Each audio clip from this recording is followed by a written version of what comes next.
Inyuma ya komine ya Biraba na Kanyosha abashinga amateka n'abakeguza amateka batuye mu ntara ya Bujumbura baragendeye kuri wa mbere igenekerezo ya 15 Munyonyo umwaka wa 2021 komine Mukike naho nyene bakaba bari bagiye kuyaga n'abegwa n'ikibazo c'indero muri iyo komine. Umuyobozi w'indero muri iyo komine Jean Marie Butoyi yarashikirije zino mu ntambamizi zatumye haba umwimbu muke. Hari intambamizi zimwe kubigisha no ku bana. Hari abana benshi basiba, turafise abana basiba ku mashure. Abana ubu batakisubiramwo ivyo babigishije. Turafise abana baheba amashure baja guca amahera, biriko biragwira muri komine. Turafise kandi abigisha bamwe bagisiba ku kazi, abandi bagacererwa, harimwo n'abadategura ivyigwa. Mugabo ubu mwaka bakaba bariko baragaruka kuko twarabigarukiye. Umuyobozi nyene yaramenyesheje ico bagiye gukora kugira bongereze umwimbu. Tugiye kugirisha amanama atandukanye, haba mu bavyeyi, haba mu banyeshure, mbere n'abigisha. Kandi nkuko turafise n'ikirangaminsi cyo kubikora twateguye kugira ngo turabe yuko imbere yo gihe iyo komine ya Mukike ariyo yafashe ikibanza ca nyuma mu mwaka w'ishuri uheze mu ntara yose ya Bujumbura, umuyobozi w'ishuri shingiro rya Kigozi ari naryo ryafashe ikibanza ca mbere mu kumenyesha abana mu kibazo ca leta c'umwaka w'icenda mu myaka 2 iheze. Jean Paul Nosaba aramenyesha ubuhinga we n'abigisha jejwe bakoresha mu kugira haboneke umwimbu mwiza. Twebwe kuri Kigozi ibyatumye tuba abambere mu kibazo ca leta mu mwaka uheze, ubwa mbere nuko abigisha dushize hamwe dusenyera ku mugozi umwe. Ibyo byaratumye umwimbu ugenda neza. No kuvuga umwigisha wese akorera kuri Kigozi arafise responsibility. No kuvuga responsable y'ivyo akora. Ntitumucungisha ijisho ahubwo wenyene arazi icyo akora.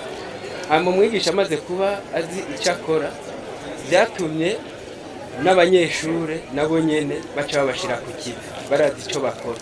Ni ukuvuga twebwe turiha ihangiro igihe cyose dutanguye umwaka, cyane cyane kuri bajya abanyeshuri bakora kijya kibazo mu mwaka w'icenda, turaheza tukicarana n'abigisha, mbega aba banyeshuri twaronse bafise nivo iyi. Tumaze kumora nivo bafise, yaba iri fort canke iri moyen canke iri faible, turaheza tukamenya ingingo dufata. Rero nta banyeshuri twovuga ngo baradutera ubwoba ngo ntibafise ubushobozi bukwiye. Ibyo bibazo byose baba bafise nibyo bituma tugenda turabyishura umwaka ukarangira abanyeshuri biteguriye neza gukora ikibazo. Ibyo rero bica bituma turonka umwimbu mwiza cyane hariya kuri kw'ishure shingiro rya mu kurangiza nama umushinga amateka zero ndaruhukanye yatanze impanuro asaba abanyamukike kwirinda amacakubiri bagakorera mu mwumvikano.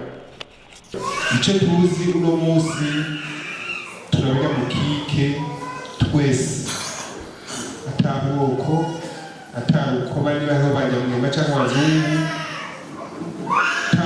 atabagufi, sivyo? Turabanyamukike, turabanyabujumbura twese turabaru. Uyu muntu agifise akakibagana k'amacakubiri, uyu nta kibanza afise muri kino gihugu, kuko yagomba kudusubiza inyuma. Niba tuko twambaye by'indero muri Mukike muri abanyuma, mugatuma n'intara ija mu bibanza vya nyuma, mukoranye na cohesion sociale batubwiye muri aba mbere. Cyo kintu ca mbere numvise facteur ituma ari umwimbu mwiza, la cohesion sociale, umwumvikano ku kibi, umwete n'ubwira.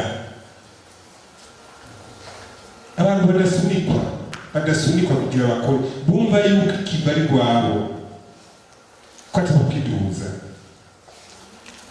Encadrement y'abigisha n'encadrement y'abaregwa, hanyuma na conscience